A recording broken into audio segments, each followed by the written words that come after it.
Olá, pessoal. Estamos aqui dando sequência às nossas reflexões sobre o tema Mediunidade em Ação. Nós falamos aqui do canal Meimei Pedro Leopoldo Centro Espírita, casa especializada em trabalhos de desobsessão, fundada por Chico Xavier, no ano de 1952. E nós estamos falando da mediunidade em ação, no que tange à tarefa mediúnica na Casa Espírita. Já estamos chegando no 11º episódio, onde já passamos pela teoria da mediunidade, as definições de médiuns, os mecanismos da mediunidade, os tipos de mediunidade, o atendimento aos espíritos, né? A orientação aos médiuns. Já estudamos os fenômenos anímicos, o animismo na prática mediúnica, e hoje nós vamos falar um pouco sobre o magnetismo, né, no foco desse trabalho de mediunidade e ação, que é o nosso episódio 11º. Então, nós vamos entrar, não para discorrer, né, esmiuçar todo o trabalho do magnetismo.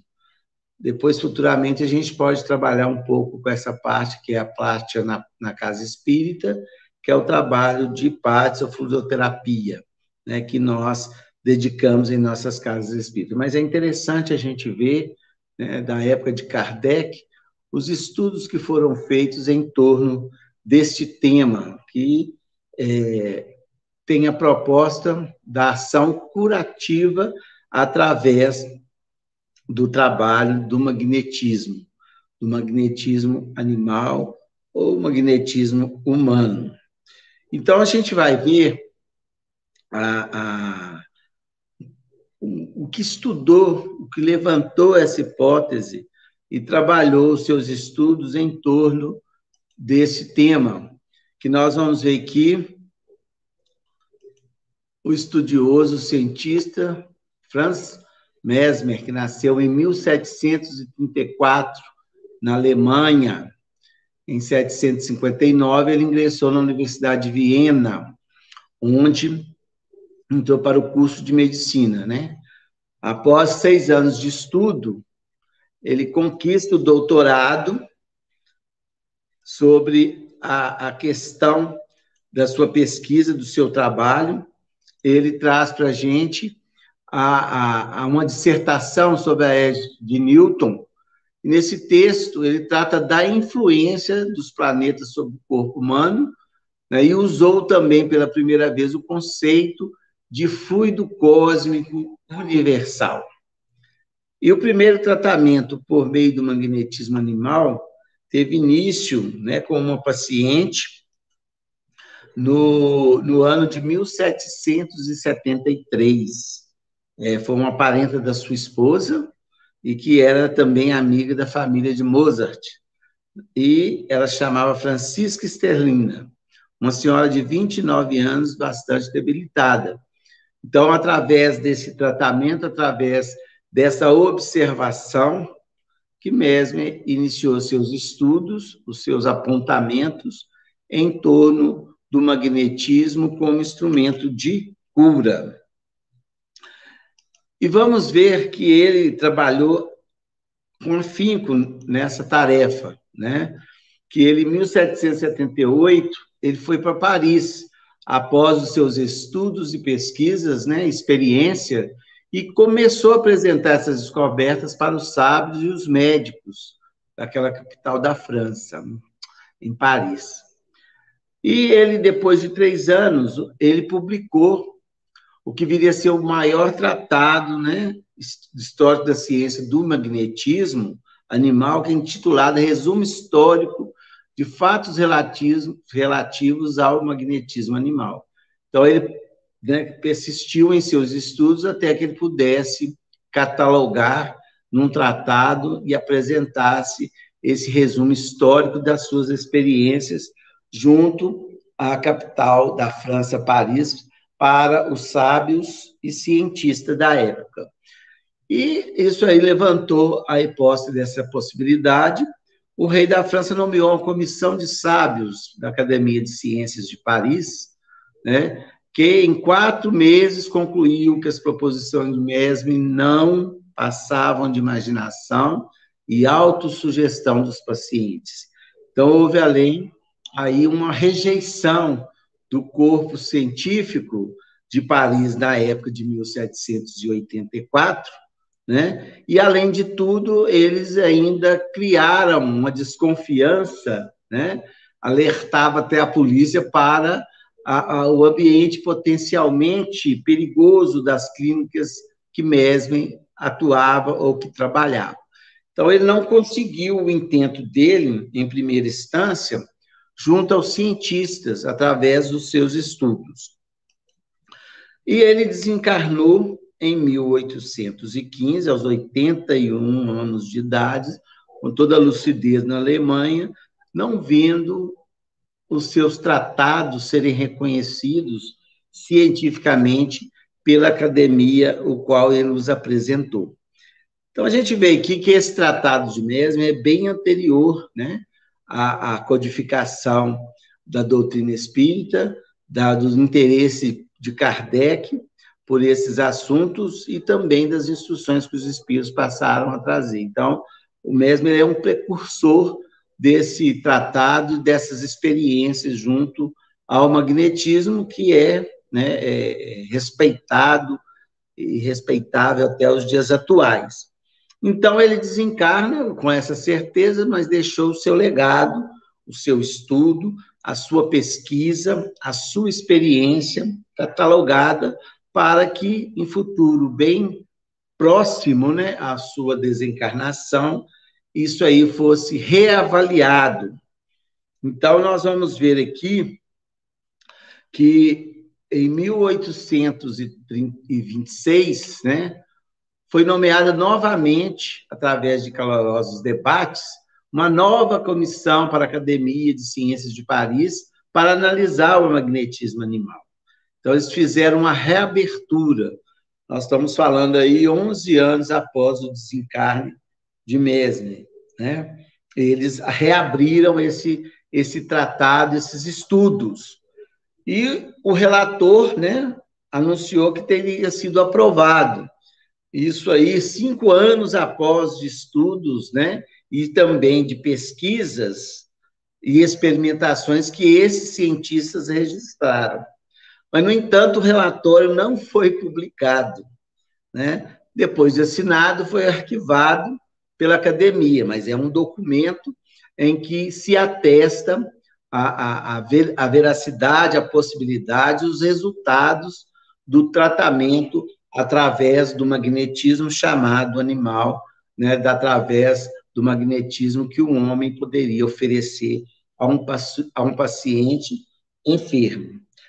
Então, a gente fica pensando como, às vezes, a ciência tem uma resistência, né, tão grande de admitir coisas até que são atestadas, experimentadas cientificamente, para que seja divulgado e usado em larga escala. É tudo muito tímido, né? Por isso, a Kardec, como um cientista da época, né, foi até banido da Academia de Ciências, mas ele teve a coragem, né? Ele teve a coragem de assumir as suas experiências, as suas pesquisas e divulgar em larga escala, deixando esse legado aí para a ciência, através da continuação, até através das obras do Chico Xavier, para atestar e experimentar, né, coisas tão necessárias, digamos assim, tão pertinentes à própria evolução do ser e a desvendar, né, os chamados ainda mistérios que não são revelados pela ciência, mas que já foram explicados racionalmente, cientificamente, pelos espíritos. Então, nós vamos ver aí que mesmo, né, nessa experiência em 1831, ou seja, foi, então, liberado esse relatório afirmando né, a existência e as possibilidades do magnetismo animal. E nós vamos ver que um cientista, né, que atento às descobertas, às experiências, foi o William Crookes, que foi um químico e um físico britânico. Já em 1832, ele se inteirou por esses casos e ele também se inteirou para essas descobertas em torno da matéria, para os seus registros. Então, ele foi o descobridor do talho, né? As possibilidades do talho hoje é usado para lentes especiais e trabalhos, né, de células fotoelétricas como infravermelho, né? E criou um aparelho chamado microespectroscópio, ou seja, que estudou os problemas concernentes à natureza e velocidade da luz, né? Remodelando a ciência fisioquímicas que possibilitou, né, com os raios catódicos, o conhecimento que vieram a chegar à descoberta do raio-x. Então, William Crookes, ele, através de fatos, né, ele, através de experiências de pesquisa, ele trouxe uma contribuição muito grande para a humanidade com as suas descobertas. E, inclusive, esses tratados possibilitaram, né, a criação da Câmara de Kirlen, que, em 1999, o Ministério da Saúde da Federação Russa passa para auxiliar como um diagnóstico médico. E também, a partir da raio-x, né, que foram desenvolvidas a partir dessas experiências de Crookes, das descobertas dele, né, para uma melhor utilização técnica. E também no Brasil chegou a utilizar, ou se utiliza, né, a Câmara de Kirlen para acompanhar o estado de saúde de alguns pacientes. Então, a gente vê a própria evolução científica até que a gente chega, né, na ressonância magnética, né, nessa técnica altamente versátil, né, que ela está ligada à medicina e da pesquisa biomédica. Então, a gente vê a evolução daqueles primórdios, desses cientistas que forneceram essas possibilidades para que aqueles cientistas que se interessassem continuassem as pesquisas e chegar nesse benefício à humanidade em termos de diagnóstico da saúde física. E Crookes, ele também tem uma façanha, né, muito interessante, que ele, nas suas experiências, né, ele conseguiu desintegrar a matéria até que obteve o seu resultado, né, em forma radiante. Então, da matéria bruta a estado radiante, ele trabalhou esses extremos da matéria física. E ele obteve também, mediunicamente, em seus laboratórios, né, com o mesmo rigor que tratava as suas experimentações, ele experimentou a materialização integral, né, de uma senhora chamada Kate King, nas sessões quase diárias, que duraram 10 meses. Né, duas experiências que uma completa a outra: desintegração da matéria e a reintegração da matéria numa pessoa desencarnada. E o William Crookes, ele deixou essa experiência que eu fico meditando. Olha que experiências fantásticas a serem estudadas, a serem seguidas, né? Pegar esse ponto de partida para a descoberta ou o atestado necessário que a ciência precisa do espírito, do perispírito, que é a expectativa, né? É a chave para o progresso científico, segundo nós estudamos nas obras espíritas, né? Será um avanço incalculável a confirmação pelos cientistas do espírito, do perispírito, e que já está tão evidente, né?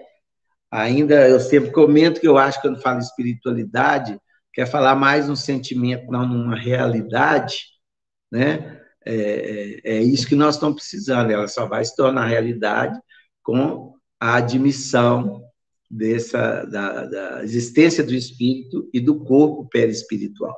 Mas nós estamos avançando, graças a Deus, cientificamente. Com base nisso, nesses estudos que são anteriores, né, ao senhor Allan Kardec, tanto é que no livro dos médiuns, ele vai trabalhar o magnetismo e, segundo palavras dele mesmo, não tinha necessidade de aprofundar tanto a sua pesquisa e explicações em torno do magnetismo, devido ao trabalho de Mesmer e a sua equipe, né? As descobertas já eram efetivas na visão de Kardec e na sua própria percepção e, evidentemente, na orientação dos espíritos. Então, ele não faz um tratado muito longo, né? Ele faz um estudo no Livro dos Médiuns que nos apresenta o objetivo do trabalho dele de médiuns curadores, né? E nós vamos ver o que ele nos fala dos médiuns curadores no Livro dos Médiuns, né? A magnetização comum é uma verdadeira forma de tratamento com a devida sequência regular e metódica. Então, ele trata aqui o magnetismo como um tratamento, né? E é a forma que se tem, como o Mesmer também aplicou o tratamento a pacientes em sua pesquisa. No caso referido às coisas que passam de maneira inteiramente diversa, todos os magnetizadores são mais ou menos aptos a curar, se souberem cuidar do assunto convenientemente.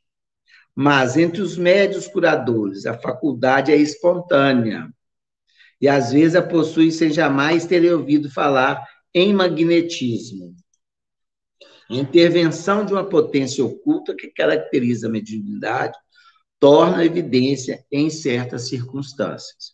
Então, ele explica que tem os médiuns, né, que trabalham com magnetismo, que é um tratamento, e pode ter um médium de cura, que através do toque, né, como ele explica aqui, da intervenção de uma potência oculta, ser instrumento de cura. Assim nos explica Kardec. Mas então, quer dizer, o tratamento que a gente fala do passe, da fluidoterapia, né, da doação de energias, né, seria em torno do potencial magnético que cada um de nós temos, né? Ou seja, todos nós podemos fazer esse tipo de doação, desde que, como eu diz aqui, né, de maneira conveniente, né, e metódica, regular e metódica, que é o que nos orienta os espíritos. E vamos ver aqui o magnetismo como força da vida. Os estudiosos, a partir desse entendimento, começaram, então, o trabalho da busca, né, da cura e do magnetismo. E Kardec, ele também nos apresenta, ele discorre um pouco sobre essa questão de ser médium ou não. Por quê? Se é o magnetismo e a doação pessoal, não tem interferência dos espíritos. Ou pode ter a interferência dos espíritos. Como é que funcionaria isso, né? É o que Kardec nos apresenta no item 176 do Livro dos Médiuns. Entretanto, o médium é o intermediário entre os espíritos e os homens, mas o magnetizador, tirando sua força de si mesmo, não parece servir de intermediário a nenhuma potência estranha. Então, os espíritos respondem: é uma suposição errônea. A força magnética pertence ao homem, mas é aumentada pela ajuda dos espíritos a que ele apela. Se magnetizadores para curar, por exemplo, evocas um bom espírito que se interessa por ti e pelo doente, ele aumenta a tua força de vontade e dirige os fluidos e lhes dá as qualidades necessárias. Então, quer dizer, juntando a força magnética daquele indivíduo com as forças espirituais, a potencialidade dessa força magnética é intensificada. Aí que ele fala que passa a ser essa parceria, né? desde que o espírito interessa, ele pode fazer uma ação, vamos chamar aqui, de química, né?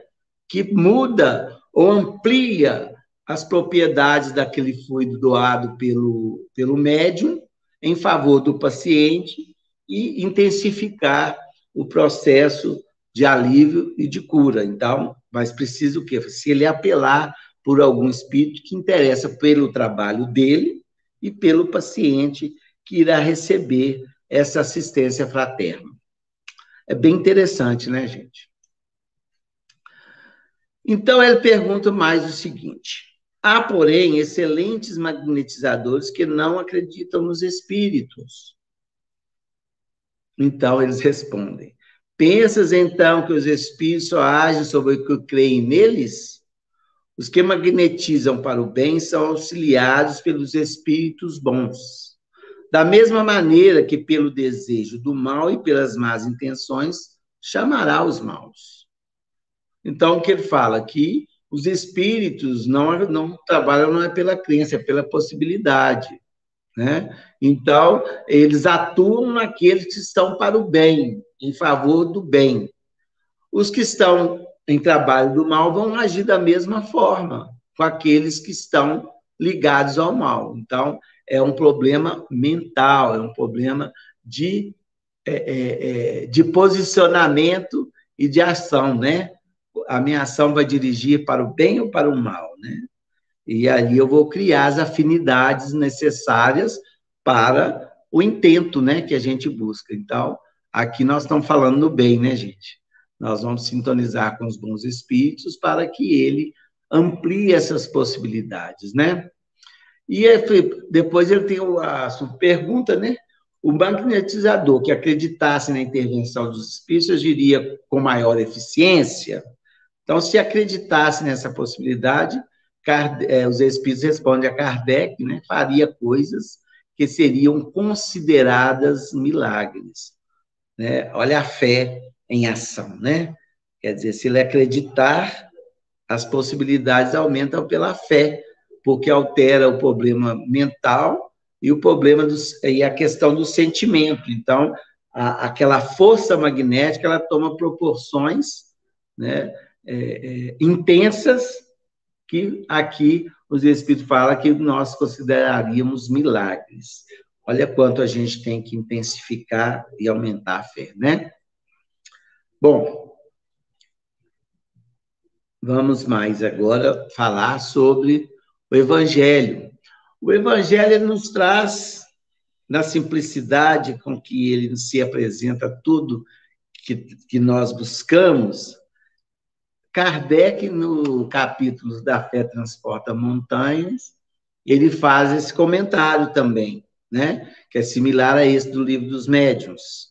Se todas as criaturas encarnadas estivessem suficientemente persuadidas da força que trazem consigo, e se quisessem pôr essa vontade a serviço dessa força, seria capazes de realizar até hoje o que chamais de prodígios, e que simplesmente senão um desenvolvimento das faculdades humanas.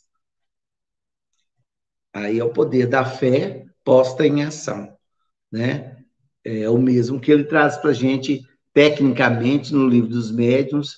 Kardec nos apresenta também em termos de fé, né? Que esses prodígios seriam os mesmos milagres, né? E é um desenvolvimento das faculdades humanas. Então, a gente, por essa observação de Kardec, a gente vê o quanto a gente ainda pode desenvolver, né, em espírito e verdade, né? Quanto nós podemos trabalhar em nós mesmos para que possamos ser instrumentos do bem aonde estivermos, com o auxílio dessa espiritualidade incansável que trabalha a favor de toda a humanidade. Então, Kardec nos deixa aí essa observação valiosa. Nós vamos aqui falar sobre a questão do magnetismo, que é trazido no livro Passes e Curas Espirituais, de Venefredo de Toledo, que mereceu o prefácio do nosso querido Emmanuel, em janeiro de 1953. Emmanuel fala o seguinte desse livro: o seu livro de estudo é admirável, em que a instrumentalidade do seu sentimento e da sua inteligência traduziu primorosas lições salvadoras, apelos abnegados, benfeitores da espiritualidade santificante, que lhe assistem às tarefas da mediunidade redentora. Tudo é magnetismo na vida universal. Entre os mundos é a gravitação. Entre as almas é a simpatia.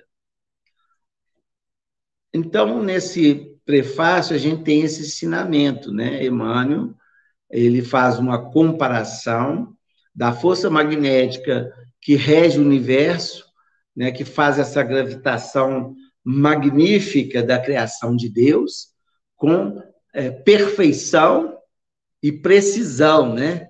O que é mais lindo em tudo isso, que mostra a sua onipotência divina. Então, ele fala entre os mundos, e entre as almas, entre nós, encarnados e desencarnados, né? É a simpatia. Então, a nossa força magnética e energética é traduzida como simpatia, que é o que é essa que possibilita a assimilação, possibilita o equilíbrio entre as almas e as pessoas, né? Por isso, a receptividade para recebermos as energias do bem tem que estar na mesma intensidade daquele que está disposto a doar. Aí gera a relação de simpatia, para que possamos comungar energias, né, transformadoras uns nos outros, através da força magnética, como Emmanuel nos apresenta como uma lei da vida universal. Eu acho lindo essa exposição de Emmanuel. E só para a gente situar um pouco da força magnética, o Venefredo nos explica o seguinte, né? Nós temos duas funções, a de atração e repulsão, essa potencialidade energética do ser humano, né? Ela se distingue pela qualidade boa ou má que emite nas diferentes influenciações que exerce sobre o homem, em virtude das variadas preferências da humanidade. O fato é que todos têm a força magnética, e ela sendo empregada em algum sentido para proveito próprio ou de outrem. Então, o que nos afirma? Todos nós temos essa força magnética com o seu potencial, com o seu polo positivo e negativo, lembrando a força elétrica e a eletricidade, e que ela é posta em ação, né, pelo homem. E nós temos a possibilidade de captar ou de rejeitar essa força de acordo com as relações de simpatia e de sintonia, né? E nós podemos nos beneficiar dessa força através do trabalho no bem, né? E podemos também usá-la em proveito de outrem. Por isso entra aí a nossa questão da prece, do pensamento positivo, do trabalho no bem, toda ocupação útil é trabalho. Enfim, essa teoria, ou essa certeza que nos apresenta, é a lei universal, né, das relações entre os espíritos encarnados para encarnado, desencarnado para encarnado, e desencarnado para encarnado, ou misturando tudo, né? Das relações entre os dois mundos, a erraticidade e o mundo material. Essa potência energética faz parte do homem, né? Então, nós precisamos de estar atentos ao que estamos emitindo e ao que estamos recebendo. Vamos ficar mais alertas, né? E aqui, meus amigos, encerrando essa reflexão da força magnética, né, Emmanuel nos coloca o seguinte: o homem vive através de três forças conjugadas, três forças que estão unidas, né, que são a vontade, o pensamento e a ação. Vontade, pensamento e ação. Isso seria a movimentação da energia magnética que nós temos. A vontade é a energia que comanda a trajetória do desejo. Querer é poder. Eu quero, eu posso, eu faço, né? O pensamento é força viva que manipula a forma pelas ideias. Quando a gente estuda a obra de André Luiz, é magnífico a matéria mental, né? Então, o pensamento é força viva. A vontade, né? Ela comanda a trajetória do desejo. Então, ela desperta. O pensamento é a força viva, que toma até forma pelas ideias. E a ação é um impulso dado para a direção que o pensamento marcou. Então, tudo nasce, né, no pensamento. A ação nasce no pensamento. A vontade nasce no desejo, segundo aqui Emmanuel nos explica, para que nós possamos acionar as possibilidades magnéticas que trazemos, né, na nossa constituição de seres encarnados e de seres espirituais. Então, meus amigos, o magnetismo seria essa força atuante, não é nada fora do contexto das possibilidades do ser humano, e que nós podemos exercitar a todo instante essa manipulação energética em favor do bem, do amor, da caridade, do alívio, da paz, da harmonia, né? E da saúde, acima de tudo. Então, nós terminamos essa parte de mediunidade em ação. Acho que o nosso próximo estudo será mandato mediúnico, onde a gente vai reunir tudo isso que nos é dito, e depois a gente terá uma nova programação. Então, até a próxima semana, onde nós estaremos estudando o mandato mediúnico. Que Jesus nos abençoe, fiquem em paz, até a próxima oportunidade. Um abraço a todos. Chico, homem de fé.